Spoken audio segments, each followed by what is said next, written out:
The fountain here at Long Beach as we get ready for the 34th running. That's turn 2, and it leads into our points. And remember, we had points last night scored at Twin Ring Motegi, which means right now Elio Castroneves leads Scott Dixon and Danica Patrick. And as you notice down at the 12th spot, there is Graham Rahal. And remember, the winner here will pick up 50 points. So these guys could get right back into the event. Let's go trackside. Hey, the kid's going good. The kid's learning. And you know what?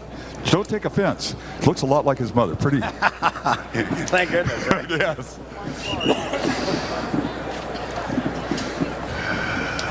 Go, Bobby, go. For time, heads up. Here it comes. Gentlemen, start your engines. Cool. That happened. Thank you, Bobby.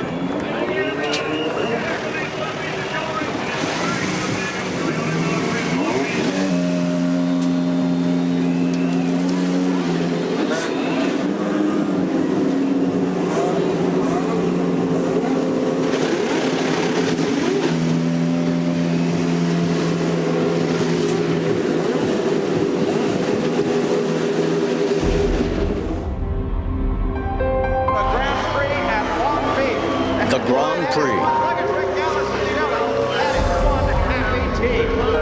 Today, the end of one open-wheel era. The finale of the Champ Car Series. Every year, sounds here echo from the stands, Michael Andretti has won his first IndyCar race. where legends have tasted victory. A place where stars have been born. Today, it's the final chapter, as past stars race side by side against the new stars. Who will carry a Champ Car legacy on to the IndyCar Series?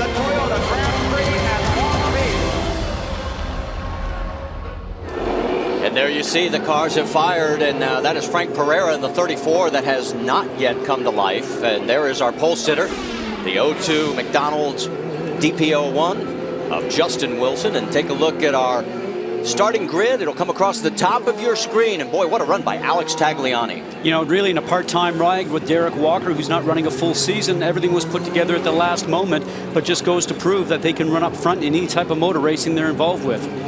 All right, let's get our final pit road stories. Let's bring back Jack Arute. Guys, Scott Goodyear was talking about the fact that for Derek Walker, this was a last minute. Well, how last minute was this team put together? How about 3 days before the trucks had to leave for Long Beach? Now, just moments ago, Walker gathered his cobbled together crew, and they had a brief moment. They said, look, we want to thank you for all your hard efforts. But with all that hard effort, the only way this is going to be a success for us is to win. They say that they're going to go after fuel consumption, much the way Danica Patrick did yesterday, to bring Alex Tagliani to victory lane here. Let's check in with Jamie Little. Jamie? Hey, Jack, it's good to see you back. You know, we've talked about these different agendas today, and there's 9 drivers in the field who are competing in the IndyCar Series, so they're going for points. Now, the rest of the field, it's all about the win. I talked to Oriol Servia earlier this morning, and he said he's going to drive this race a little more conservative. Why? Because he has so much more to lose. He's going for those points. He said as this race dwindles down, he said you're going to see some guys making some desperate moves to get to the front because it's all about the win. So there's different agendas going on here, Bree, but it's all the same goal, and that's to win. Bran? Jamie, well, for fans of Jimmy Vasser, this weekend's been a little bittersweet. While he, yes, is back in the driver's seat of a race car, there's been a lot of speculation that this might be the very last time he does that. Well, I talked to Jimmy a few days ago, and I have some good news to report. He is definitely not ready to hang up his helmet just yet.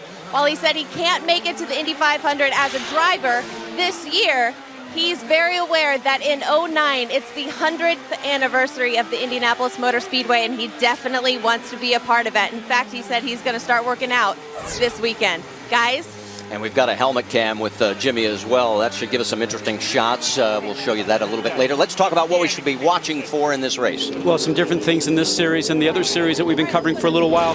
Push to pass. Each driver gets 60 seconds of extra power, 50 horsepower, and also 300 extra RPM. The tires, different options here. The regular black wall tires and the red wall tires, which we'll bring you up to date on throughout the race here today. Race strategy, it's going to be up to the engineers to put all those pieces of the puzzle together. The push to pass, when to use it, when to use the tires, the option tires that Bridgestone gives you, and when to put that package together best throughout the race to give their driver the best chance to win here today. And something else you'll notice different from the IndyCar series with the Indy Racing League, a standing start. When those 4 lights go full light, then they'll go dark, and when they go dark, the race is on. You heard Justin Wilson talking about wheel spin at the start. The back of the pack still coming into play. We should be about 10 seconds from the start of this race. You'll hear the revs of these turbocharged engines. Another difference between the two. There's the first, second, third. Here we go.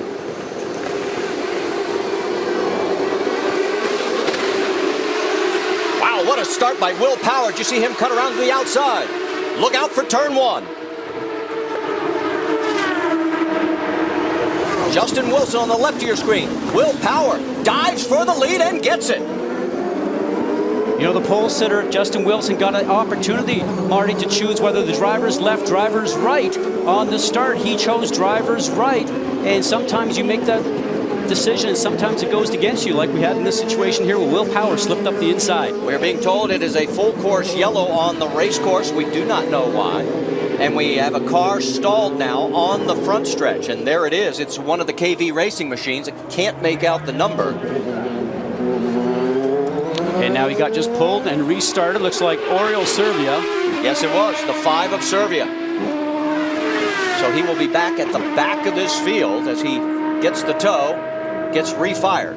You know, and lucky for him, they went full course yellow because they probably could have got him running and pulled behind the car and started, and then he would have been way behind the pack. But now with this yellow, Marty, he gets the bunch up. Although he is at the very back, he at least is in touch with the pack. But what a start by Will Power, the Australian, who is running the full season. He was in the number 4 position and just got a great start to take over the lead heading down into turn 1. You'll notice also the clock running up on the top of the screen.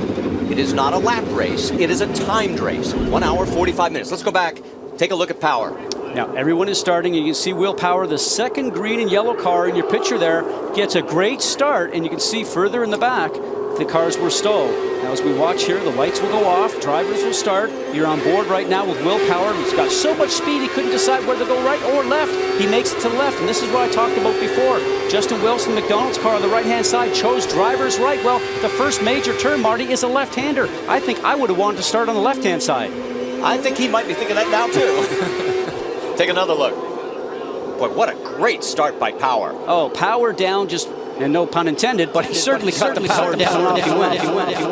And you can see Servia stalled in the back there, as that's why we are under our first yellow here. So we'll continue around at least one more lap. We'll go to commercial break and be back here at the Toyota Grand Prix of Long Beach. There's your top 5.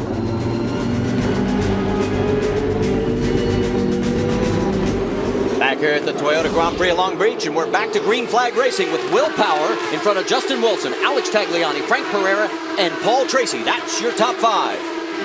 And again, on the restart, Power nails it. Perfect timing coming out of that hairpin, and a great run right now. Paul Tracy down the inside. Timed that one perfectly past Frank Pereira coming out of the hairpin. Tracy says, rookie, I'm coming through. Remember, this is Paul Tracy's possible last race in the IndyCar. It's his last race for the Foresight Racing team.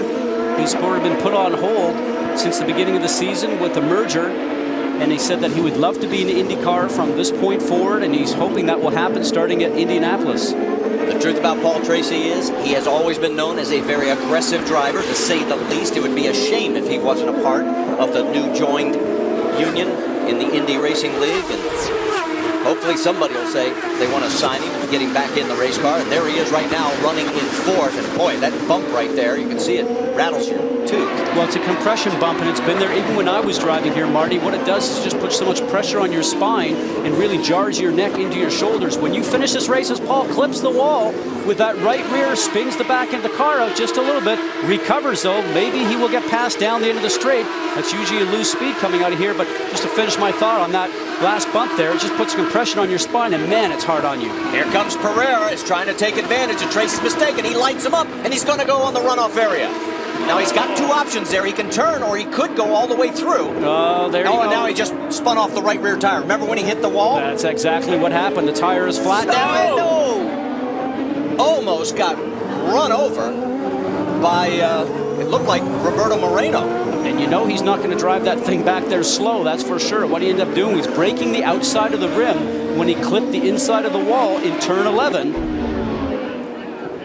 Now you can see he's coming down, and the tire is already flat. If you look at his right rear tire, the left rear tire for us, it is already flat when he's trying to make the maneuver going into the turn, and that's why he's locking up the front wheel. Now he knows it's flat once he spins it around, and he'll be lucky if he doesn't lose a lap on this. There he is trying to nurse his way back around to pit lane. And had he known it was flat, it would have been better for him to continue to work his way through the run-through area there. You are allowed to do that as long as you do not gain positions. Meanwhile, let's check out what's going on back at the lead. It is still Will Power by 1.7 seconds over Justin Wilson right there. There is third, Alex Tagliani. Then Frank Pereira is fourth, and there is Frank Montagny as he has moved in. And there is the number 4 making a very nice pass as that's Nelson Philippe getting around, and he has now moved into the top 5. There's Tracy in the pit lane. They're checking for other damage. He is definitely going to go at least 1 lap down. There's Philippe in the 4 car, and that's what's left of the tire on the right side of your screen. Well, you can see the rim is broken, and that then just depletes the air. The bead of the tire comes away from the rim at that point in time. There's no tubes in these tires, and the air just comes out of the tire, and that caused his problem going down the main straight. Will Power, the native of Toowoomba, Queensland, Australia, right now in control. And a bit of a surprise because throughout both qualifying sessions, it was Justin Wilson that was the class of the field. And he was driving so smooth, able to put the power down and drive the car without a problem. As we watch right now, Will Power seems to be stretching his lead over Justin Wilson just a little bit. And the thing that I always watch for, Marty, especially on a street course like we are here in Long Beach, California, is that look how easy he makes it look. And all these drivers are running up front are just staying away from the wall just a little bit because they don't have to push it that hard. That tells you how well the race car is working. Oh, and we had a crash. That is Mario Moraes, as he has hit the wall hard. That's in the exit of turn 1 going into turn 2 by the looks of that. And looks like it wasn't even close. When you move the tire barrier as much as he did there, then he wasn't dealing with inches. He was dealing with feet. Take a look at the replay. You'll notice we'll talk about those red striped tires in a moment. Oh, man, was that hard. Yeah, he was not about ready to make it. He just caught the tire barrier there to stop you from hitting the wall with the right-hand side of his car. Here he goes right now. Just a little bit too much speed, or he got caught on the outside. Either way, he did not have the preferred line going in through the turn, and this was the result of it.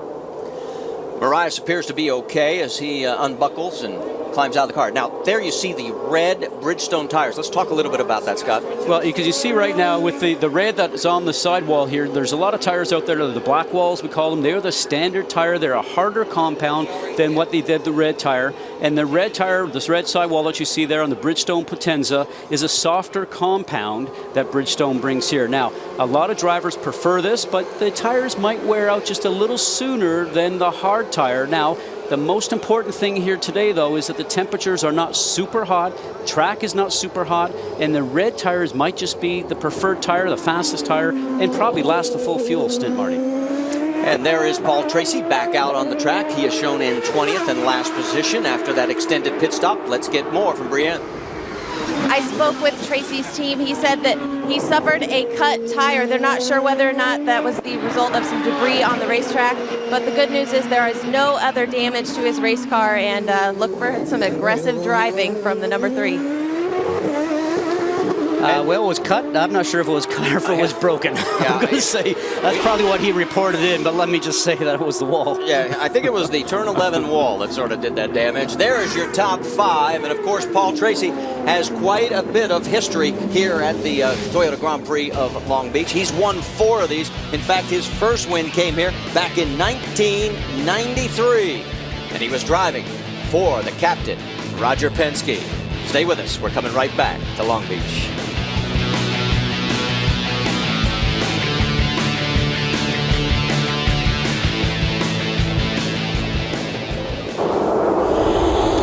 ESPN's presentation of the Toyota Grand Prix of Long Beach is brought to you by Toyota, moving forward. And you can see the remnants of Mario Moraes' car being towed away. And another guy that's made the long overnight flight from Motegi, Japan is with Brienne Pedigo. Just give me 1 second here, Marty. We've got Helio Castroneves, fresh from Japan, all the way to Long Beach, California. What a trip. What a trip, literally, yes. But it's great. It's great to be here again, back. Obviously, I have my calculator on to make sure that I see what the other driver's going to do and score the points. And but it was a tough race. It was good. I mean, Danik ended up winning. It was great for the open wheel again. And I guess we have the great momentum. You know, open wheel series definitely is it's in a good momentum. I got to ask you about the last 3 laps of, I guess it wasn't last night for you. It was last night for us, Sunday in Japan for you. What happened when Danica took the lead from you? Well, I actually didn't know she was in the lead, and the guys in my pit said let her by, and I just realized on the next lap when I saw my number kind of like second, I'm like, wait a minute, but it was good because I probably, if I would try hold her off, I would end up out of fuel. So we didn't have enough fuel. We definitely end up like 0, so she won fair square, and good for her. Now, you've had some success here at this racetrack in the past. What's your thought on coming back and racing here? Just to be here, you know, watching right now, I'm like, I don't want to be there. I don't want to be watching. But you know what? Patience, you need to be patient. Next year, we're going to be here. You're going to see this is even better. Now, you are the current points leader. Are you a little nervous sitting in the stands watching some guys trying to knock you off that number 1 spot? Well, obviously, I'm going to, like I said, I'm making the calculation here. And let's see what's going to happen. Still a lot of race. So hopefully nobody get hurt here. Well, guys, he's sitting up there with his teammate, Ryan Briscoe, keeping a close eye on some competition. And we're back to green flag racing as you finish up, Brienne. And out front is Will Power, but Justin Wilson looking to make a move to the inside. Got a battle for the lead. Can he make it stick? Who's got the better brakes? Power holds him off. Well, what a great dive into turn 1. A lot of pressure from Wilson going on Will Power, but I'll tell you something, he's making it known that he has a fast car. It was a better restart this time than the previous time. He just wants to let him know that he's not going to let him run away. What I find interesting is we talked about how in the beginning of the broadcast, the guys that are racing the season-long points championship might be a little conservative. Guess what? The guys in the front 2 positions are racing for the season-long championship, and they're not being very conservative. You know, it's neat just to see them having a great battle between each other. And, you know, over the weekend, I would have had to have said and agreed with you that I would have thought that Justin Wilson would have had the opportunity to run away with this. His car was just working so well. And when I spoke with Will Power, he said, working on a few things, you know, we just got to tidy some things up and I think we'll be good. But we're not there yet. Well, they must have made this thing come to life here this morning in warm-up because it's working very well for him now. Justin Wilson, got a little wheel spin. It looked like he was pulling up on him in turn 11. But Wilson in the 0-2, nope, he's not going to be able to get it done.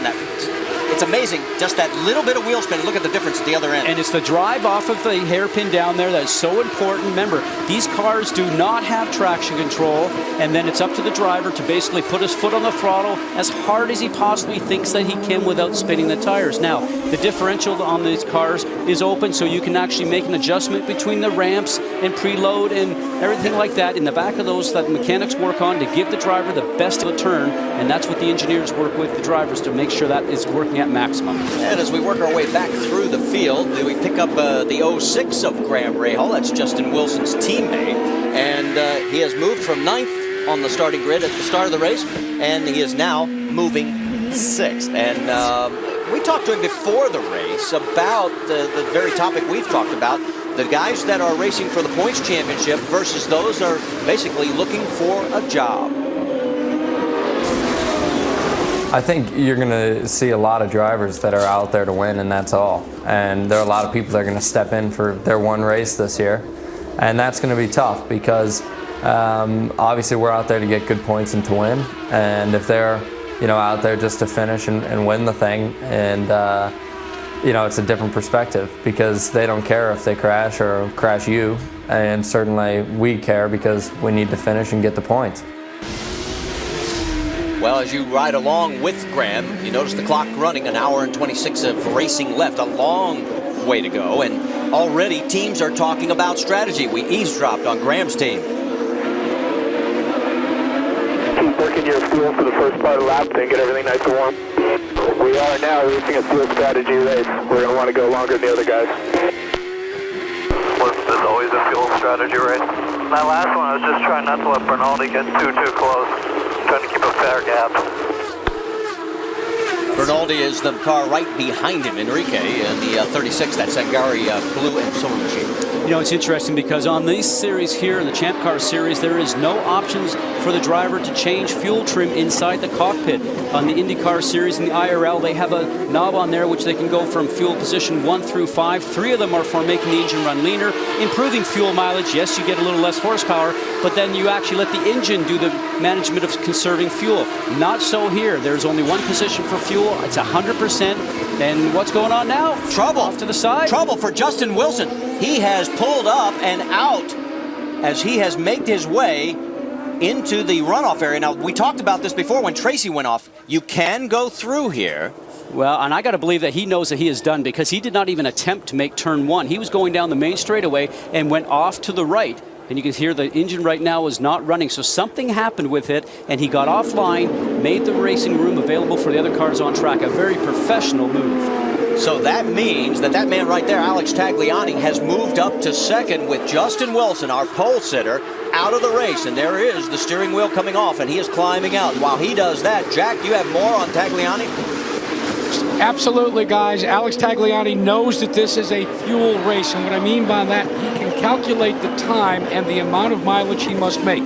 That is the strategy for this one-off drive for Derek Walker and this cobbled-together team. They've now inherited, after running steadily in third place, they've run into second with Justin Wilson's problem.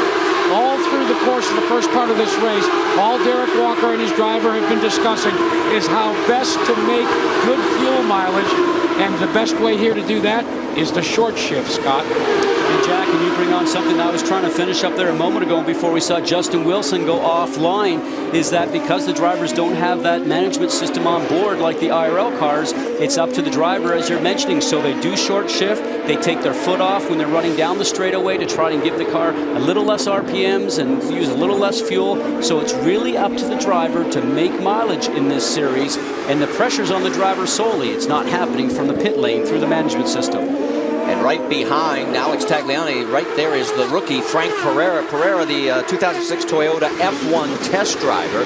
This is his first Long Beach start. First start in Champ Car in the very final Champ Car race. And doing very well right now as he is running in third behind Will Power, Alex Tagliani, and in front of Montigny and Graham Rahal. That is your top 5, and that is Justin Wilson with the longest walk in motorsports all the way back to the pit. We're going to take a commercial break with an hour and 22 to go here on the 34th running of the Toyota Grand Prix of Long Beach.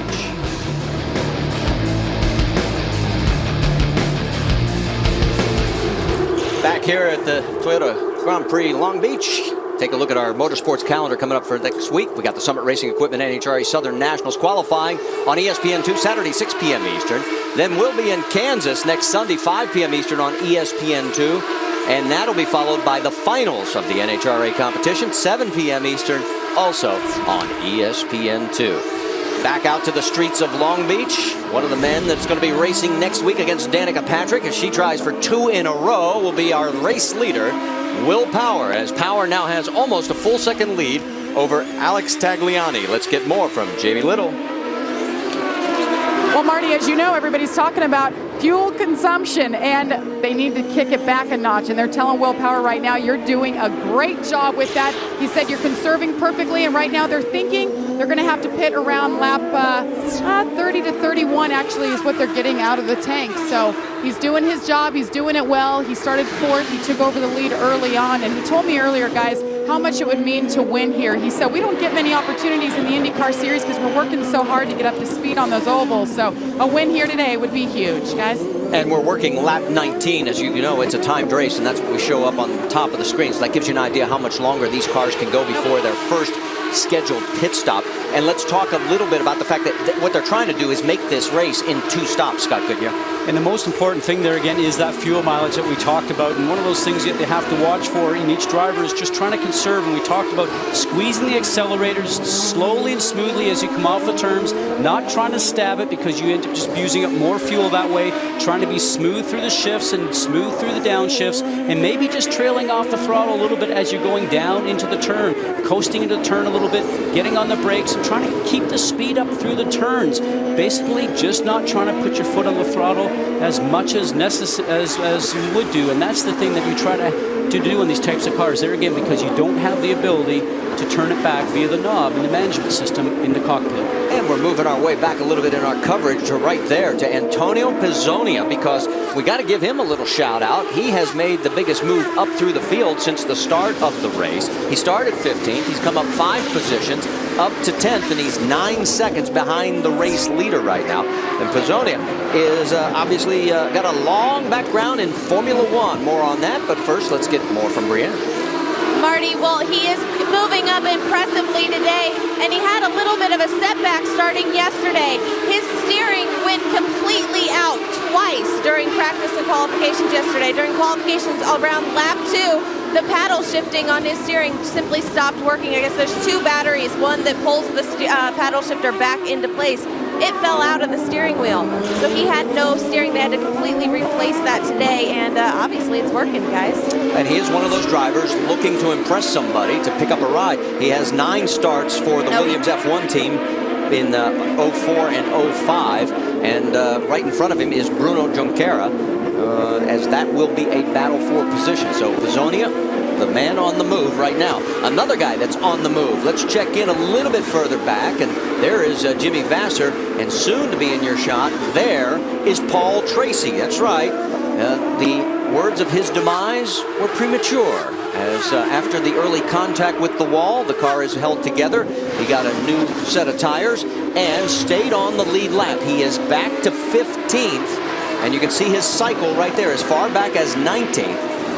And as we get into the further stages of this race, it'll be interesting to see how this works out. And the man right in front of him, interesting story there. If you were not involved in the race at all last year, the 5 car of Oriol Servia, because Paul Tracy had hard contact with the wall last year. This is what it looked like in 07. Coming out of turn 1, got back in the gas, and the back end got away from him, and he nosed the car into the wall. The result was a fractured back. And so Paul was out of the race and out of competition for 3 months, and the driver that took his place, Oriol Servia. Now, Oriol had been speaking to the team previously and was here that weekend, and when the opportunity arose that the seat was open, he got the call. And Servia right then took the car to 2nd place. Right now, he's trying to hold off Paul Tracy. He's in 14th. Tracy is in 15th position. And I think they both have forgotten about last year. As they continue down the long straightaway towards turn number 9, let's go back and listen in. We have the audio from the onboard. Here's what happened to Justin Wilson. The motor will go flat, and I think he's lost a valve. If you just go along here and listen.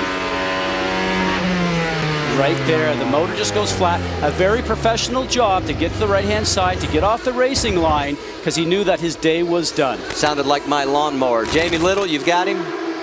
Well, it was certainly a good call on your part. Justin, what happened? What did you hear and feel inside there? A couple of laps before, I felt a loss of power and the engine note changed, so I know I was in trouble. I was hoping it was going to be something mechanical other than the engine, but I think it's the engine that's blown up. Unfortunate for Justin Wilson. He's out of the car, guys. Started on the pole, and you know, this car went to victory lane the last 3 years. It will not be going today. That's right. It was Sebastian Bourdais at the wheel of that machine the last 3 years when it went to victory lane. Of course, Sebastian moved on to Formula One. And it will now be decided right now by Will Power. He's in control of this race. He's got 2 Champ Car wins in his resume. Will he make it 3? Saturday, ABC brings you the NASCAR Nationwide Series, the Aaron's 312 at Talladega. Coverage begins with NASCAR Countdown, 2:30 p.m. Eastern on ABC. Take a look at your race leader, Will Power. Those 2 wins we told you about that he had in Champ Car Series racing, both came last year. Both were street circuits, Las Vegas and Toronto. And you know, he led 8 of 14 races on the Champ Car Series circuit last year. 2 of those, he led the most laps. Right now, Power's lead over Alex Tagliani is just over a second. And Jack, you've got more on Will? Guys, if you take a look at Will Power's car there and then look behind him in Alex Tagliani's car, don't be surprised if the color schemes are very similar. They're different owners, however. What happened in the offseason when unification was beginning to be spoken about, Derek Walker thought he had Aussie Vineyards as a sponsor and Will Power as the driver. But as unification came closer and closer, the next day he woke up one day and saw the color scheme on the KB Racing entry, and his driver was gone. So without sponsorship, Alex Tagliani stepped into that second place car. They kept the color scheme the same because this is the Champ Car finale for these Panoses. So there's a little added incentive for Derek Walker today to beat the guy that took the guy and the sponsorship from him. Remember, one team, your leader, goes on to Kansas. For Derek Walker, this could be tout fini for the season. And Derek, of course, has told you and me both he is seeking sponsorship, wants to run the entire series. And Derek Walker, a long history in motorsport, including IndyCar racing, was the vice president and general manager for Penske Racing for many, many years and has many Indy 500 championship wins underneath his belt. Back in the early era, back in the kart days, went off to start the Porsche racing team in the IndyCar circuit, and then now has turned around and started his own team many years ago. See the numbers on the top of your screen, the power to pass? That's how many seconds of extra boost that these cars can sort of give themselves. It's a button that they literally push, and they have 60 seconds. So like Viso, Vassar, Moreno, they haven't used any of their power to pass yet. Martinez across the top, there you see, has already used about 23 seconds. And Marty, that's part of the race strategy that we talked about and things to watch for at the beginning of the show, because you want to make sure that you have some of these tools left at the end of the race to use when it comes down to running for the victory or running for a pass to try to get a position to possibly stand on the podium or just even increase going from 7th to 6th during the last lap or so. Now, if you go ahead and use all the push to pass and the power to pass that you have there and have none left, well, if the other guy has some left, you go down the straightaway, you're going to have no chance to get past him.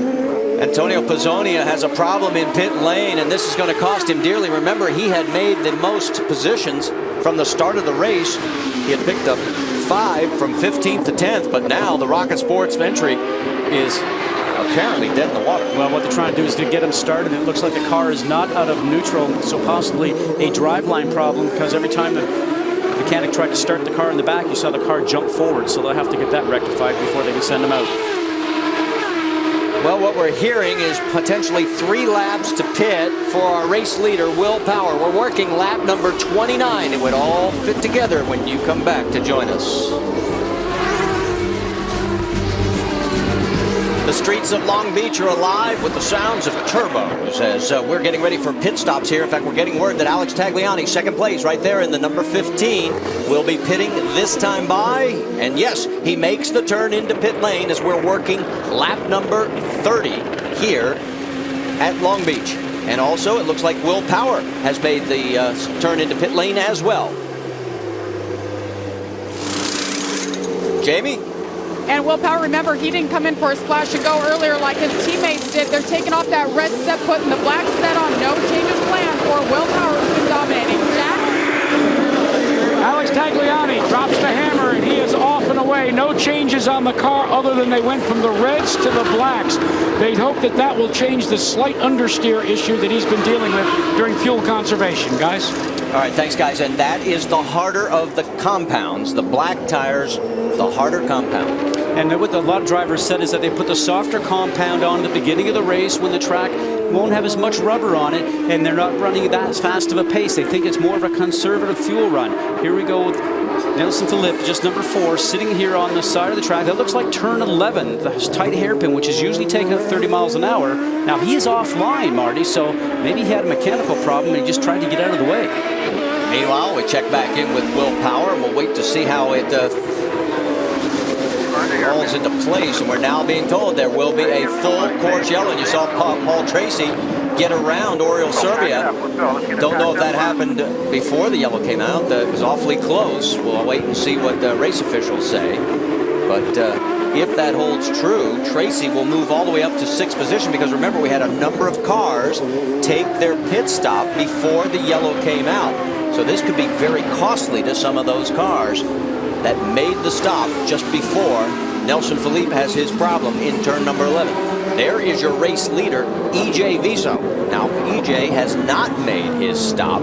He's behind the Toyota pace car. Behind him is the 14 of Roberto Moreno, Paul Tracy, and Jimmy Vasser. Round out your top 4. Oriol Servia is enlisted in 5th. On board now with Jimmy Vasser.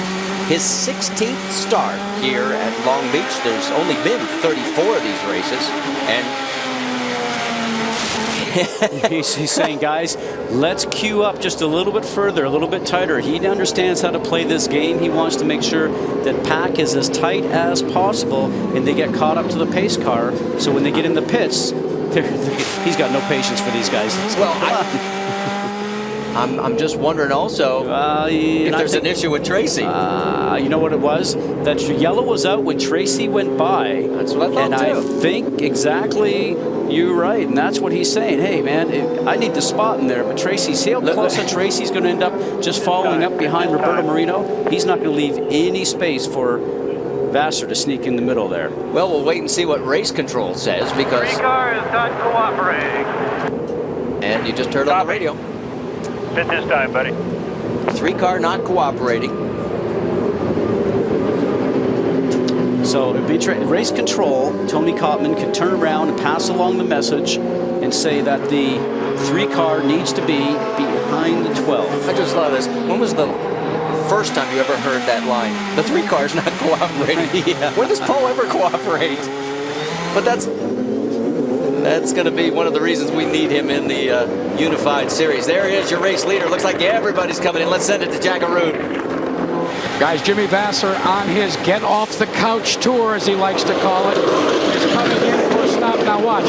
He will go from the black tires to the red tires, so he's going to the stickier tires. This is his 2nd stop. Let's check in now with Jamie Little as they complete the stop here for Vasser. And E.J. Viso is in. They actually put some scuffed red tires on this, fueled him up, and he's down and away in that 33 machine. E.J. Viso making his first Champ Car start. Marty? And there you see Oriol Servia. Also, he has put the reds on, so he's got the alternate. And Paul Tracy, they've got a problem. They're checking underneath on the left side, looking at the CV joint. And we had that report earlier that he felt that there was a CV joint going. That's part of the drive shaft. So if that happens, then the situation for Paul is he will have no drive to the rear wheels, and he would be out for the day if that is indeed the case. And there you see Anala going out, Juho Anala, as he is listed in 16th position, the last car on the lead lap. Tracy will try to get back out before the field comes around, or he will go a lap down. So we're under our 3rd caution here of the day at Long Beach. And boy, it has been a beautiful weekend so far, and a historic one. Danica wins in Motegi. Who wins here in the Champ Car finale? Stay with us to find out. Back to Green Flag Racing, and Roberto Moreno pulled into the pit lane. He was the race leader, but he pulled in just as we go back to Green Flag, so he surrenders the race lead as we are working lap number 34. And that is Will Power going back to the race lead. So Power in a very familiar position out in front of the field with 58 minutes remaining in this race. Well, with a lap car in the middle right now, that really messed up Alex Tagliani, because he wants to not be too far off the back tailgate of Will Power, and this will be the opportunity for him now just to get a draft and make that move. There is Tagliani, and got, I believe that's Montagny in the position between the two of them. Could be a lap vehicle. We'll check on that. It is the 9-car Pizzonia, yes, and he is a lap down, so we had the wrong number. Sorry for that. But meanwhile, so Pizzonia is a lap down in the blue car. He is sandwiched between Will Power, our race leader. Alex Tagliani is in second. Montagny is in third, and the 7 car, and then Graham Rahal is in fourth. Now, what Antonio is trying to do is to actually make a pass and get past Will Power, be in front of him so he can be on the tail end of the lead lap. And you can see Alex Tagliani trying to make that move all the time. And whoa, Pereira goes under Dominguez and makes it stick. Nice pass by Frank Pereira. Remember, he came to Homestead. The first race of the season was lost on the oval, but he's showing some stuff here on the street course, Jack.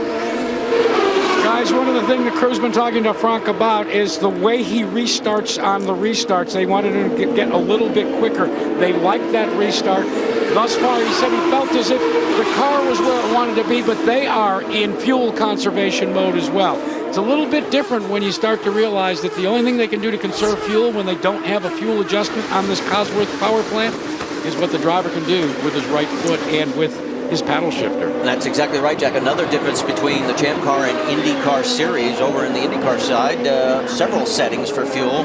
Here, as Jack pointed out, just your right foot. And that's exactly true, and that's why drivers really have to be conservative. And the next thing about here, the push to pass if you have to. saying the push to pass if you have to, and wondering if that might be a message going to Alex Tagliani so he can pass the lap vehicle. And yes, indeed, and he gets it done. And take a look there, as there is the 36. That's Eric Enrique Bernoldi getting around. He gets around Dominguez. For you. And that's Pizzonia's radio. They were trying to get his lap back for him, and it went the other direction. Well, I think what happened is that Alex Tagliani had the same idea, and he probably ended up pushing the button just a little sooner to make that drive down into turn 1. So first and second are now pulling away, as it is Will Power in front of Alex Tagliani, and then it's another second back to Montagny in third. You're asking us what's happened to Paul Tracy? Well, he did get back out before the field came around. He is at the tail end of the lead lap. He is in 16th position. So he's got this a second time. He's going to have to fight his way back through this field, and this is when Paul's fun to watch. Brienne? Marty, the reason for all that trouble for Paul Tracy is exactly what you thought it is. It is the CV joint, the outboard left CV joint to be specific.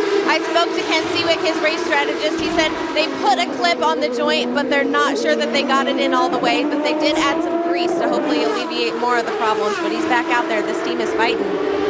I'll tell you what, it'd be amazing if that thing holds together, because the streets are so rough. They're hard on CV joints. Well, and usually what ends up happening is there's a lot of sensors as we see Will Power slide that car through the turn, but there's a lot of sensors on these cars that pass along the information through telemetry back to the engineers, and they can see if something's starting to heat up, and I imagine that's what they're doing back in pit lane right now, is starting to notice that the heat was starting to get high, so they turn around, put a little grease into it. There's a rubber boot that's on top of it that holds the grease in, and if that boot is broken or the clip is off of it, maybe that's why the grease is leaking out. Now, the thing I've noticed as we watch these guys working the cars, remember, they went to the blacks, both first and second place.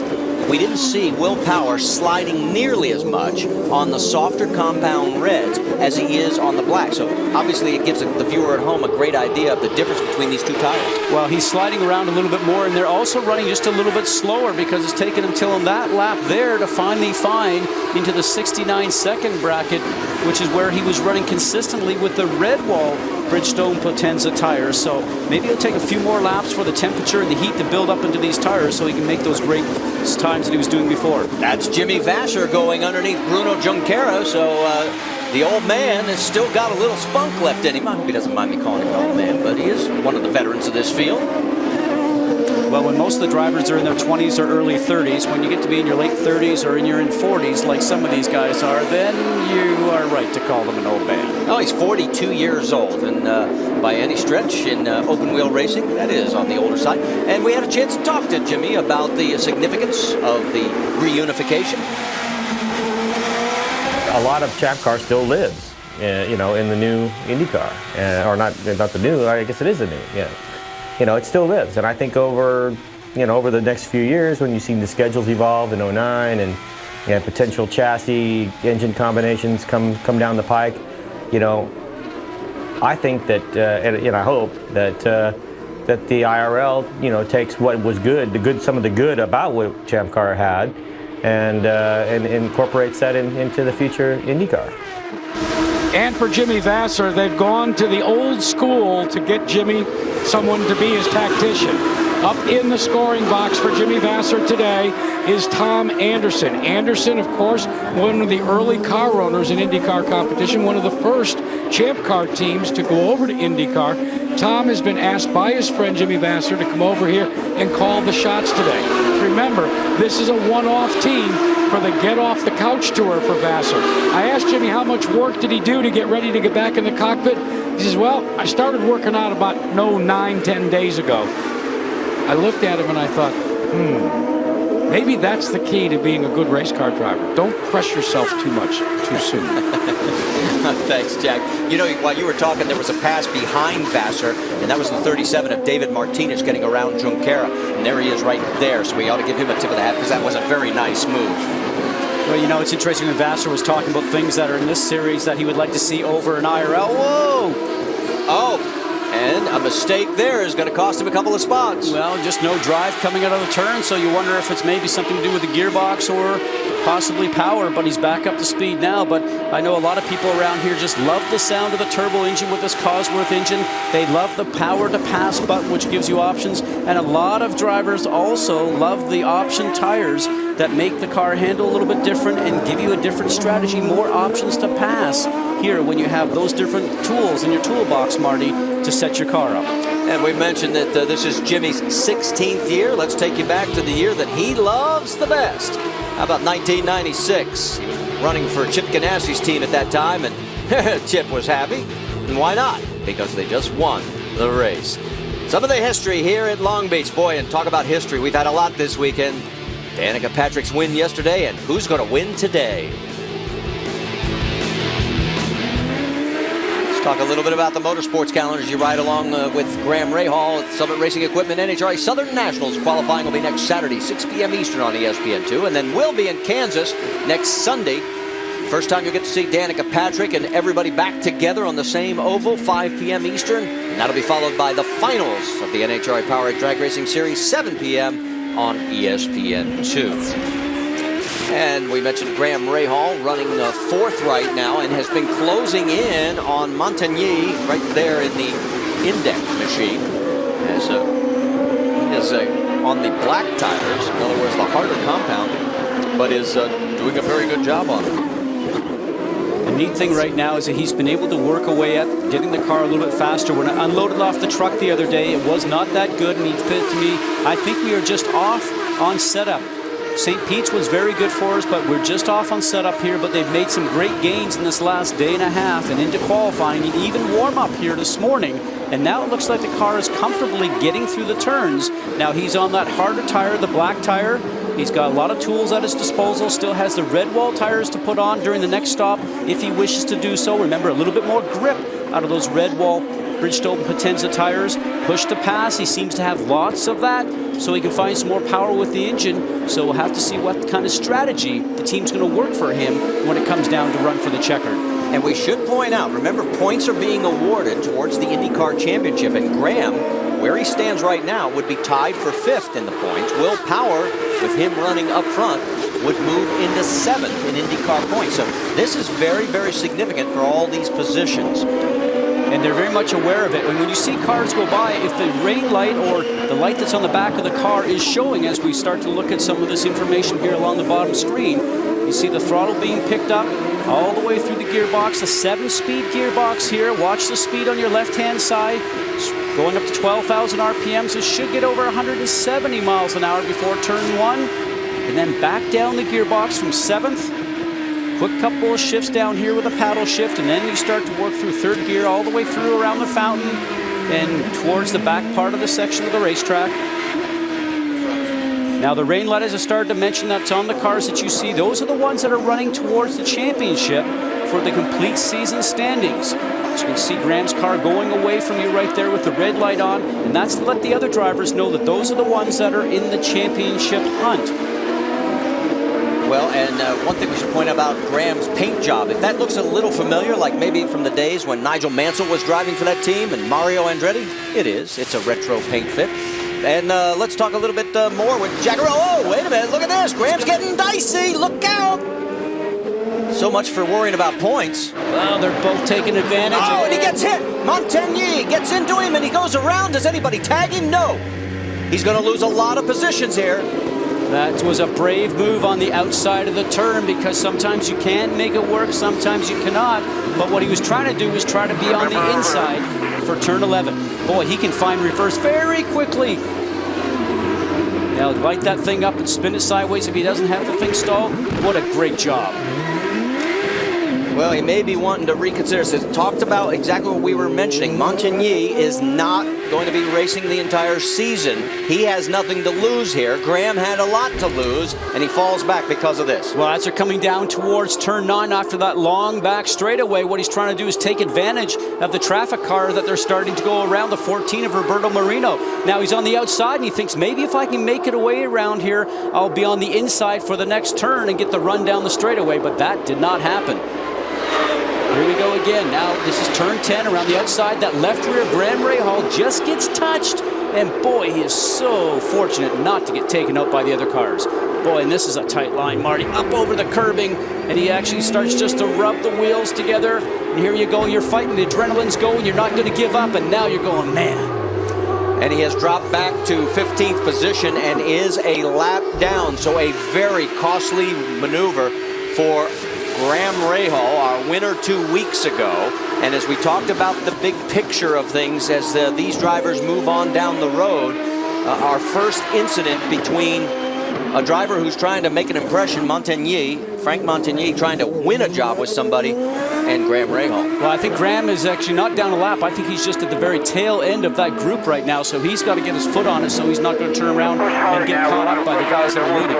And you're right. He did stay on the lead lap. Scoring has just updated that. Let's bring in Jackaroo. Guys, across the Long Beach grandstands, you could hear a big cheer and a whoa when that occurred, but you could also hear it all the way back in Japan. Now, a lot of the drivers like Helio Castroneves and others were able to overnight back here to Long Beach to watch the point situation. But all of the crew members don't leave until tomorrow morning. So what have they done? They've all gotten to an Aussie-owned restaurant in Mito City, Japan, called the Drunken Duck. It's the big hangout when you are over there in Japan, because they're the home of, well, kind of American-looking food, if you want to call a kangaroo burger that. And they're all watching on a big screen TV. So I want to give a shout-out to all the crews that just gave a collective sigh when Graham Rahal just charged into that corner as well and spun. And Jack, what the follow-up question is, how do you know so much about the Drunken Duck? Guys, when you're over there, you have two choices, the Drunken Duck at night and McDonald's in the morning. That's it. All right, the drama continues to unfold as this history-making event after a history-making weekend. Let's take a look at some of the history from 1991, and that was Mario Andretti coming up and over. This was back when the speed was unlimited in pit lane. It changed right after that incident. As you can tell, Mario was not all that young. Michael, I'm sorry, it was Michael. Yes, I'm sorry. I was in that race. I remember that. And of course, in 1992, a lot of other drama and excitement going on as well. Saturday, ABC brings you the NASCAR Nationwide Series. It's the Aaron's 312 at Talladega. Our coverage begins with NASCAR Countdown, 2:30 p.m. Eastern on ABC. What a great shot this is. This is the left front suspension on Will Power's car, and that's right over the rumble strips. Isn't this neat? You just get to see how close you have to get to the wall as you weave your way through the streets here at Long Beach. You cannot make a mistake. As we saw with Paul Tracy, just a couple of inches too far over, and he clipped the wall on turn 11 as you ride along with Will Power now, as he's going to take a blast down Seaside Way. You're going to get on the gas and just try to accelerate as hard as possible. Up out of turn 6 through turn 7, and now on to turn 8. Catching back up with Seaside Way and all the way down that bumpy backstretch towards turn 9. Watch this bump. Boop. And that's what the driver feels, as you pointed out before, Marty. You said by the end of the race, your neck is so stiff, all you want is a cold ice pack. Oh, it is so brutal here, but you know, it is so enjoyable because this has always been one of the highlights of the races on the circuit. The crown jewel, as we always like to say it, of street racing. Great to have it back on the series. Well, I got to tell you, Will Power has used about half of his power to pass, and that was mostly at the beginning of the race on the first restart. And he is in control by 3.8 seconds over Alex Tagliani. Then it's Frank Montagny in third. Frank Pereira is fourth. And then it's Enrique Bernoldi in fifth. You're asking what happened to Graham Rahal? There he is. He's in 12th right now. And he has got some of the fastest laps, in fact, the fastest laps of the race as he's trying to fight his way back towards the front. We can tell you that Jimmy Vasser has pulled into the pit lane. Jack? Off come the Reds, on come the Blacks. Look at the guy changing the left front. That's Dave Aguirre from the Target Ganassi days. They're taking on a full load of fuel. Aguirre was part of Vasser's championship-winning team for Ganassi. He's also here working in the pits. This is kind of a nostalgia weekend. and an appropriate way to send it off with the final event of the Champ Car Series here. Of course, the Indy cars will be back next year here at Long Beach. Danica Patrick, along with everybody else that will be racing next week at Kansas. As you see that, boy, Graham Rahal's got the bit between his teeth. He's making a move to the inside and gets around E.J. Viso. And he is lapping in the 68-second bracket, Marty, around this circuit all the time, continuously shouting out here for the fastest race laps all the time, running about a second faster than most of the guys are consistently doing. But the problem is he's a long ways back right now, some 36, 37 seconds behind the leader. And there is the race leader, Will Power. He has gone 26 laps since his last stop. We are in the window. One more stop, everybody should be able to make it based on the calculation of 30 minutes, 50 seconds remaining in the race. It is right now Power, Tagliani, Montagny. Mario Dominguez has now moved up to fourth through the pit stops, and Oriol Servia is fifth. You're asking where is Rahal? He's up to seventh, but he still has a stop to make. There's Tagliani in the 15. And the 7 is Montagny. And it looked like Tagliani just pulled off right there. Yes, he did. He ducked into pit lane. And this will be his last pit stop as he makes his way towards Jackaroo. And Alex Tagliani will take on the Bridgestone Reds. They will go with plenty of fuel. They're going to pack it in, so it'll take longer for the fuel than to put the tires on. This is the opportunity that they've waited for since they had their pre-race meeting. Now they will get the green light to full power to Alex Tagliani. So Tags gets back out onto the track, and he'll try and track down that man right there who has been in control, Will Power, as we've had a total of 3 leaders, 4 different lead changes, but it's really been Will Power in control of this race for the most part from the get-go. He has led 55 laps. Well, the question is right now, they've already showed their hand by putting the red tires on, so they sort of put their strategy out there for everybody to see. So it'll be interesting to see what happens with Will Power, what they decide to do when they come in for their pit stop, whether it's going to be the black wall tires or the red wall tires. And sir, the car can handle just a little bit different depending on the compound that you have on there. But speaking with the Walker team just yesterday, as Will Power gets the information to pit this lap. Oh, that's the 7 car, Montagny. But you're going to end up having to pit here very shortly. There we are. And there is Montagny as he is in the pit lane. Gets the tires and is back out. Go, go, go, go, go. Stay right, pit shot. Watch the speed in pit lane. And there's Oriol Servia pulling into pit lane as Montagny comes back out onto the course here with 28 minutes, 40 seconds remaining in the Champ Car finale. Now, he was running in second place, and Will Power, it has been 28 laps since he last made a pit stop, and we're working lap number 60. Will, pit. This lap, pit. Absolutely. That was the call for Will, even though it said car number 7 up the top of the screen. So this is his signal now to make sure that he comes in. He would have been running as hard a lap as possible to try to stretch that lead up over the second place car at that time of Tagliani. And as he makes the way into pit lane for what will be his final stop, let's send it to Jamie Little. Will Power has said next to nothing this entire race, and I'm told by the team that means a good thing. He loves his car. No changes expected once again. They're going to take off some blacks, and Scotty, you were talking about what tires. They're going to put blacks on there, 4 of them, gas them up. They hope this is the money stuff. Will Power just about down and away. Fuel takes longer than tires, and he's away. Marty?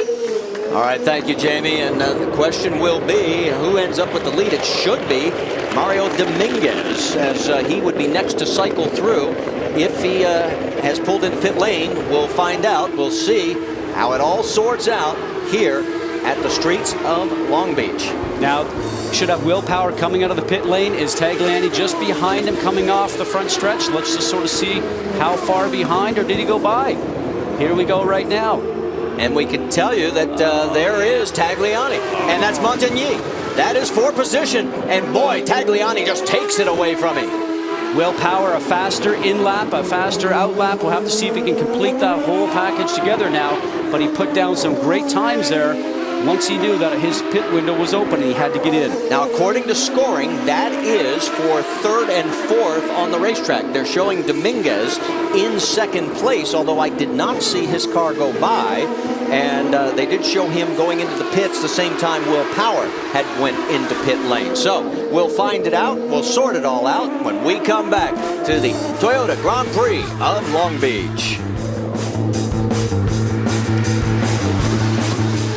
That's the Queen Mary right there on a cruise ship from Carnival off to the left. As you can tell, we're in the streets of Long Beach. And of course, that means every year they have the Pro Celebrity Race. And you might recognize one of yesterday's competitors. Hey guys, we're here at the Toyota Pro Celebrity Race, and I'm one of the competitors. I'm trading in the microphone for the steering wheel, so let's go check it out and meet some of my competitors. How's your physical fitness, man? You holding up for this deal? Honestly, I'm real relaxed today. I would stay away from Sally. I did something to your car. I moved the seat up a little bit. Is that going to affect you? I can drive with no feet. When I get to you, pull over. Get out of the way. I'll be seeing you in victory lane. You can visit me. I'll be there with him. I'll be there with him. Yeah, we'll see about that, boys. Yeah. Well, there was Jamie, and that was Brad Lewis, the producer of Ratatouille. And take a look at that was near the end of the race. He was leading, and there's Jamie in the silver car. Now, Mike Skinner could have dumped her in the last corner. He didn't. She wins the overall, only the 2nd woman ever to do it. Dara Torres the other, and Skinner wins the pro side of it. And there's the champagne celebration. She even did her best imitation of Helio Castroneves. Good job. Thanks, buddy. You know, I traded in the steering wheel for my microphone again, but what a great day, great experience yesterday, and I just dedicated that win to all these drivers, Champ Car, IndyCar, NASCAR, who have inspired me and built this passion for racing. It was truly amazing, and I'm having a great time today. Well, you did us proud. We're proud of you, and let's get back to the action now as she was the other lady to win yesterday. Of course, Danica Patrick became the big winner in the story, and you can take a look. That's Alex Tagliani, as he is now in 2nd place. When we went to break, we were told, we were going to cycle out and figure out what happened with Dominguez. And yes, after the stop, Dominguez came out in 4th place, and we wondered why we didn't see him there, but scoring finally corrected it. So it is Will Power, Alex Tagliani, Montigny, Dominguez, and Frank Pereira. And there's Montigny, as that's your top 5. And interesting, after that stop, Will Power has been running 69.4, 69.5, and Alex Tagliani is not that far behind him whenever they get clear laps. But there is a difference on the tires and the strategy there. Obviously, the red tires, as red sidewalls, as you see going along there in the 15th car of Alex Tagliani, a little bit more grip. But can you maybe overwork them and maybe drive too hard and take the shine off them sometimes, as we call it, and maybe take the life away from them? Maybe that might happen to him, but he's going to have to make them work here very quickly and not let Will Power get too far away, because 2 different strategies running by both these drivers and teams here. Well, we've talked about the fact Tagliani, one of those drivers that is not guaranteed any kind of ride after today.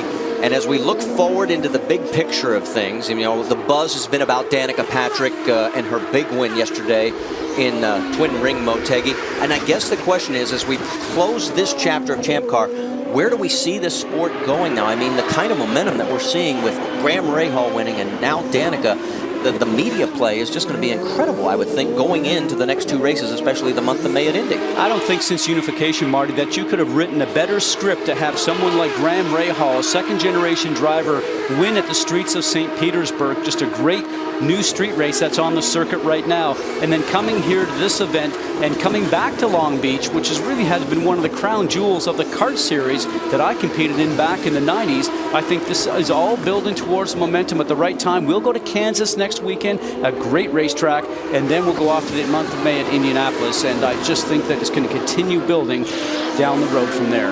And there's one of the guys that will be participating in the month of May and at Kansas next week, Oriol Servia. You see his numbers there, started 12th, has moved up a total of 5 positions throughout the course of the race. And he's no stranger to Long Beach. Of course, subbed for Paul Tracy last year, as we told you earlier. He talked about the Long Beach scene. Long Beach is special. From my first time here was in '98, and I was, really surprised. I was just doing Indy Lights, but when I saw the big crowds and, there's so many things that makes Long Beach, how many years there's been racing there. Formula One was there before, and from that to the Queen Mary right there to Hollywood, there's just so many things that make that race, that atmosphere special, that it's always great to be part of it. Well, Rule, what a race it's been for Oriol Servia so far. As you guys stated, he started 12th, but right after the start, his car, as he said, just died. He was dead stop, brought out the full course yellow, had to come in, started from the back, and he has worked his way, guys, all the way up to 7th right now. So great run for Servia, great pit stops today, and what a year it was for him last year. But, as I mentioned at the top of the show, he's racing for points here, so he's salvaging every position possible. Great run for Oriol today, guys. And with less than 20 minutes remaining, it's now crunch time for a lot of these teams. Guys that want to try and pick up some ground, like Graham Rahal, Paul Tracy, they're over 30 seconds back. They're going to need a yellow to get back into this. Stay with us. Just a reminder that the motorsports calendar for the coming week, we have the Summit Racing Equipment NHRA Southern Nationals Atlanta with qualifying Saturday, 6 p.m. Eastern on ESPN2. And then on next Sunday, it's the IndyCar 300. That's where we'll be at Kansas, 5 p.m. Eastern, followed by the finals of the NHRA Powerade Drag Racing Series at 7 p.m. Eastern on ESPN2. All right, up front is Will Power by 6.9 seconds, but look at Frank Montagnier. He has gotten around while we were in commercial break, Alex Tagliani, and pushed Tags back to third.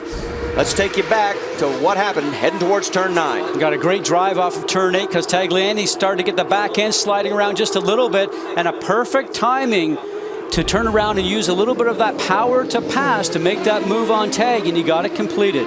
Jack Arute, you've got more? Absolutely. Scott Goodyear, before that pass, Mondego had actually 49 seconds of push to pass, while the guy he was passing, Alex Tagliani, had only 3 seconds. Derek Walker pointed that out on the computer and said it's only a matter of time. Once he was passed, Derek Walker radioed to Tag, said just try to stay with him, try to stay with him. They're down. They're almost out of push to pass. So now it's going to be just a case of holding on and seeing where he can finish.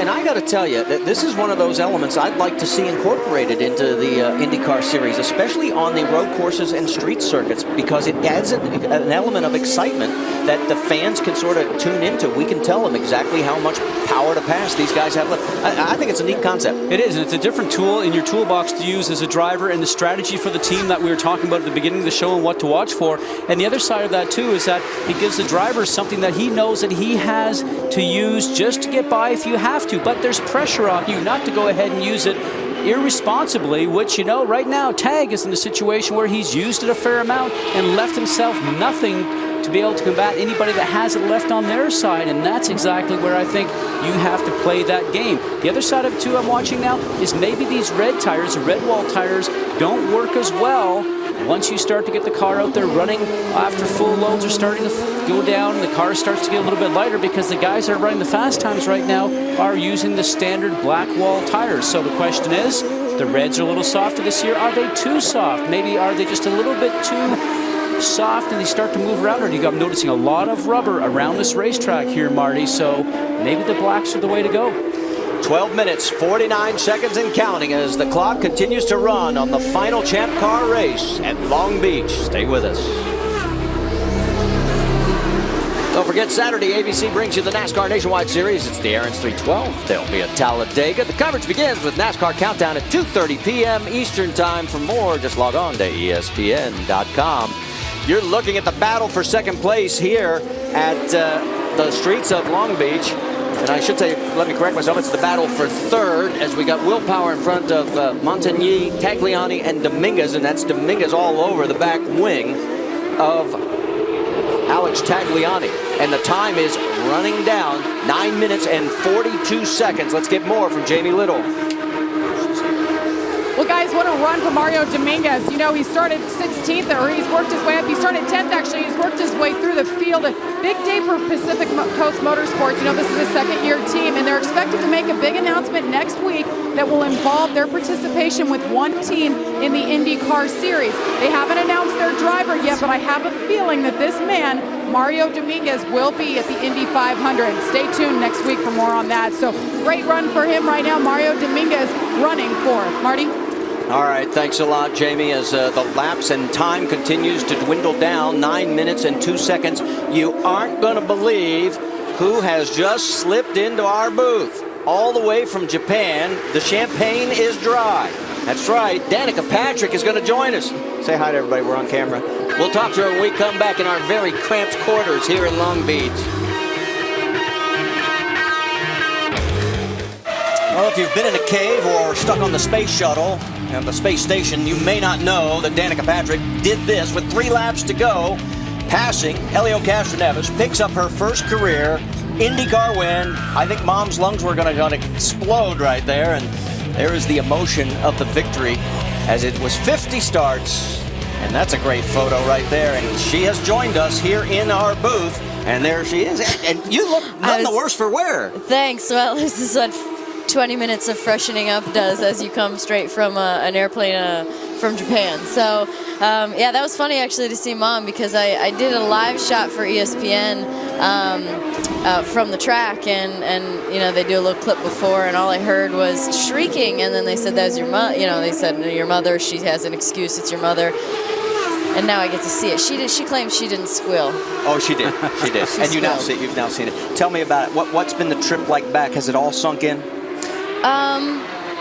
You know, yes and no. I mean, you know, I think that big relief finally came off, but, you know, I think that, you know, the next, you know, week and then few months are probably going to be what really starts to unfold everything and see some stuff happening. So, what a relief, though. You know, it's just a long time coming. You guys have been around for it. So it was actually, it started in Japan 3 years ago. I qualified on the front row, and they were showing repeats of all the races, and it showed me, you know, on the green flag, passing Sam around the outside of 1 and 2 and took the lead and led for a while, and, you know, that was kind of the start of everything. So I guess it's only fitting that it ends there, and it was, you know, it's always great. It's great to win for Honda for sure there, and, you know, all the team, but, you know, the win is the win. Let me point out, the battle we're watching on the racetrack is 4th, 5th, and 6th. Tagliani, Bernoldi, and Pereira.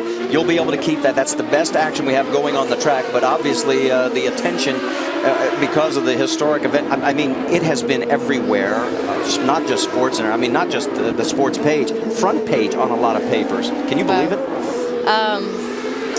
Again, yes and no. I think that, you know, I expect to win. That's what I'm paid to do. I'm a driver that's you know, that's supposed to go out there and get victories for my team and for everybody. But you know, I did always believe that it would be big when it happened. And for me, it was, you know, it was a matter of time, and it was like, when is it going to happen? And I'm not going to lie, I was definitely getting a little frustrated and thinking, you know, I believe in myself. I know I can win races, but like, when? You know, when's it really just going to happen? And so, whew. All right, stay with us. We have got to take one more break before we go to the checkered flag on the Champ Car finale, the end of one era, and as you can see right next to it, the beginning of another. And we're back here at the streets of Long Beach. as Will Power is in front of Montigny by 4.7 seconds, and then it's 17 seconds back to Mario Dominguez in his battle for 3rd, 4th, and 5th with Alex Tagliani and Enrique Bernoldi. And joining us in our booth is the winner of last night's race from Motegi, Japan. And Jack Arute, I have to say this, he actually beat you back, so you did lose something. He got here to the racetrack before you did. I think that there was a 5 o'clock flight and we were on like a 7:10 flight. So that's the only thing you lost. Don't feel bad. Yeah, it was me and the family and Dan and Scott Dixon. Well, hey guys, Dixon were on there too. Guys, it's the only time I'll ever get a chance to beat DP. That's for sure, Jack, because we've seen you climb over walls and it just doesn't look pretty. Jack, are you as tired as I am? I should say no, but yes. Take a look. The brakes locking up as we've got action out on the track as the battle continues here, as time continues to wind down. 3 minutes remaining. Will Power is in control of this race. Take a look at what's going out here. This is the future of half of the sport, because we've got 9 guys and apparently 10 with Pacific Coast Motorsports coming up with a big announcement next week. And you're going to be racing out there next year. Yeah, that's absolutely true. We're going to be all racing together in not very long, I think. So, I think it's going to be a great turnout for Indy. I think it's going to be really good. Bump day is going to be really bump day now, I think. It's going to be exciting for the fans, for sure. This is your first time you actually participated in the Pro Celebrity Race. You've been here before. And I raced Atlantic here. Yeah, that's right. Yeah, right. it's a great place. It's a great venue. It's a great track. There's a lot of places to pass. So I'm glad that we'll be coming back here. That was Oriol Servia making a move. Scott? Andretti Green has the Andretti's have a lot of history here at Long Beach. So when you return here next year with the Andretti Green team, maybe a little bit of pressure to do well here? There's always pressure. I think that for me, street racing has been something that I thought that when I came into IndyCar, it would be like street racing, I'd probably do the best, and then the road courses, and then the ovals, and probably then the short ovals. And to be honest, it's probably flip-flopped completely. And I really enjoy the short ovals. I love the oval racing. I think it's a lot of fun. And then, I've finally kind of gotten in the swing of the road courses. But the street courses now are something that I just haven't gotten on with it as well as I wish I would have. And so, there's always pressure to do well. But, pressure for me to get better at these street courses. There's a lot of them. I will tell you that I stood on the outside of Turn 1 at Milwaukee the other year and watched you drive a car that was not handling very well. And I looked at that and I thought, this girl can drive a race car as good as any guy, because the back end was hanging out and you kept your foot into it. And I stood there and went, wow. Well, the first year was probably, well, thank you very much. That's very kind. It was the first year we had traction control, and I was running behind Kanan and Franchitti, and I was really leaning into the traction control. And I would basically lift when it kicked in. I'd just keep on the throttle until it kicked in. So I was pushing it really hard, and I hit a patch of oil. We're looking, and it'll be, nope, it looks like, did we give the white flag, or did he? All right, we are told we are on the final lap here. So we are on the final circuit for Will Power, and he has a 5-second lead over Frank Montigny. Dominguez is third, another 11 seconds back. Bernoldi is fourth, Pereira is fifth. So here's the gap. There is second place, Montigny. And then third is a long way back. So it's just a matter now of Will Power, who has been doing so well today. In fact, Will has been in command of 76 laps that he has led here. And there is Kevin Kalkoven, his team owner. They will lay claim, if he can just negotiate the last few curves, to the final Champ Car race. A 25-year span of the 34 years between kart and Champ Car racing here. And for Will Power, it will be his third win in Champ Car. And most importantly, he will pick up 50 valuable points. It'll move him into 6th place in the points championship standings. And here he comes down Shoreline Drive for the final time. And there is your winner, Will Power at Long Beach.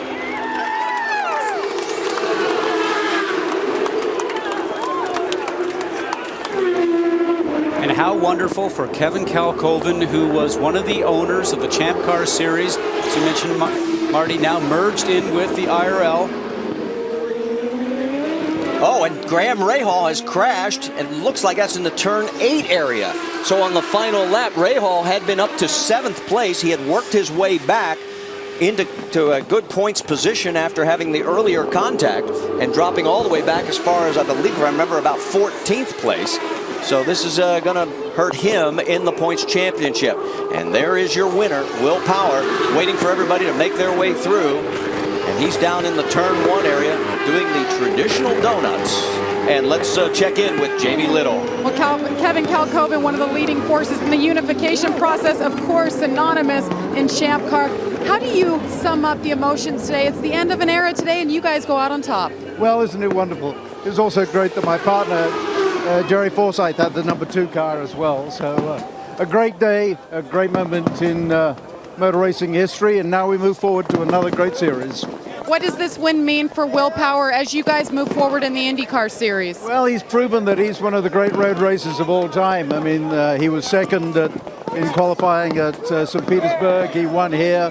And what can you say? He's just a great young man. Congratulations. Go celebrate with your team. Kevin Kalkoven, guys, brings home the win. They started 4th, brought home the victory. Marty? All right, thank you, Jamie. And you can hear the fireworks in the background. And Will Power puts the final exclamation point on this historic weekend. A bad end for Graham Rahal, as right now he is in the tire barrier, and there is the Homaltro safety team. Let's take another look at it and see what happened. As you come down to the turn, it looks, remember we talked about those bumps that you get on all the time. He wasn't going to make the move on the inside going through into turn 9. And what ends up happening is the back end starts to come around on him. Watch the bump.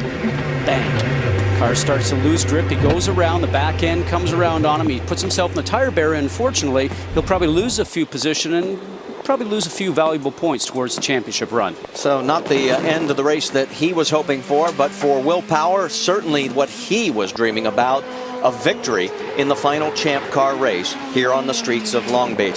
Danica Patrick, you can go get some rest now. Thanks so much for stopping by. I know you think I'm going to go rest? I'm still going to party, This is just the start. This is my first stop. So, no, thanks for having me. And glad I could make it back for the ending. And we'll see you this coming week at Kansas and then the month of May. Oh, yes. All right, there she is, your winner from just last night at Motegi. And we'll talk to today's winner at the Champ Car finale here in the streets of Long Beach when we come back.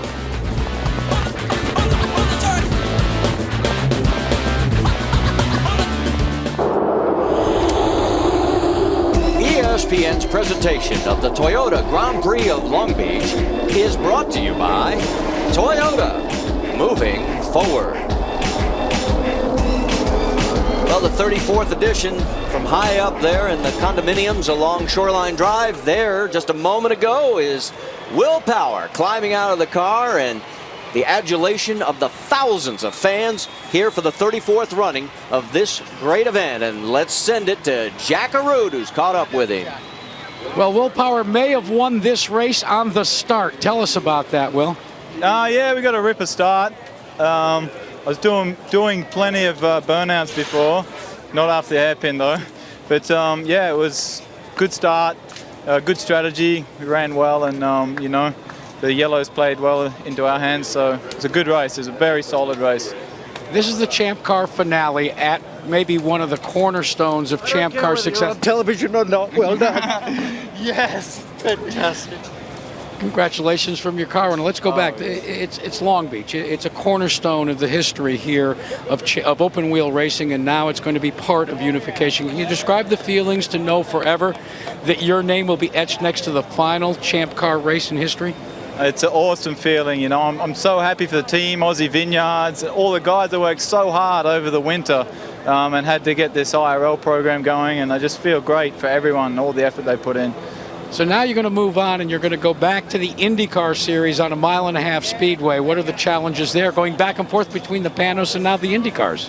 Yeah, obviously it's a lot different, but you know, the guys have caught up a little bit. I don't think we're going to bridge that gap in the first year. I mean, they've got too much development on us, but you know, we'll be good on the road courses and street courses. Well, there's a reason why your other co-owner, Jimmy Vasser, is not here. You had to race against him, and he's standing by right now with our very own Jamie Little. Jamie? right. That's right, Jack, and he finished 10th. So, Jimmy, what's it like to get out of your car and know you're the winning team owner here? I mean, what are the emotions here? It's fantastic. I wish we could have done better with the Plantronics car. I got stuck in neutral in the hairpin. My hand hit the button as I was downshifting the first, and that system puts it in neutral, and I lost like 4 spots and had to burn a lot of fuel at the end to catch up, and so I had to save at the end. But Will Power winning the race and Oriole coming back from a stall to finish 5th. I think it's fantastic. It really hasn't sunk in yet. It's really our first victory in quite some time. The last victory was Portland 05 with D'Amata, and all credit to the guys who've been working day and night for 2 months, getting IRL Indy cars ready and prepared for the last Champ Car race. And all credit to my team, Mark Johnson, general manager, and this is just great. I mean, Aussie Vineyards AU brand coming on board this year with Will Power is just. They're all down there in the victory circle. I can't wait to get down there with them. Great job, Jimmy. Brian? He won this race 4 times, but unfortunately mechanical problems caused a frustrating day for you, Paul Tracy. Describe your feelings climbing out of the car today. Obviously, I'm disappointed for the whole team. That I've had a great career here at Forsyth, and it's a shame to have our last race go like this. But I got to thank Jerry Forsyth for all his support, all the sponsors that we've had on board with Bridgestone, and obviously as of late Monster for me. But it was a frustrating day. We got a flat early, and then I drove around the whole lap on the flat, and we got some kind of damage to the CV boot. It tore the clip off of it or something. So there was grease coming out of the CV, and we had to stop and repair it just when it was going to go green, and we got down about 3/4 of a lap. So it's kind of just drove around the whole day by myself, half the track behind. So it was a little bit frustrating, but hopefully this isn't my last race and we'll be able to come back for another time. Guys? Yeah, he needed a caution. We only had 3 cautions in this entire race, so that's why we had such a spread as far as the field.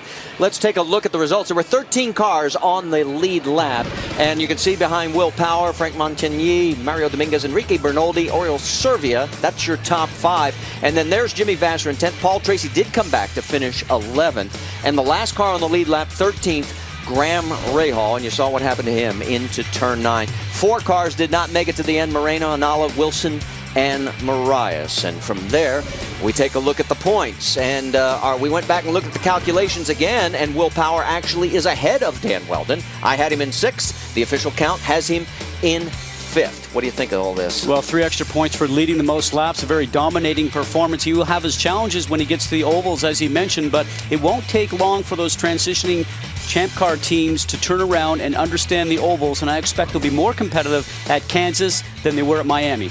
So it has been a historic weekend, and there is the celebration as they'll make the tour around the track. Just last night, it was Danica Patrick at one end of the globe in the IndyCar Series, and here, the closing chapter of the Champ Car Series. We'll see you next Sunday on ESPN2 for the IndyCar 300 at Kansas. The ticket gates open tomorrow morning, I'm sure. This has been a presentation of ESPN, the worldwide leader in sports. Coming up next, it's the 07 World Series of Poker. Congratulations to our winner. That is Will Power. For Scott Goodyear, Brian Pettigo, Jamie Little, Jack Arute, and our entire ESPN crew, I'm Marty Reed. Till we meet again.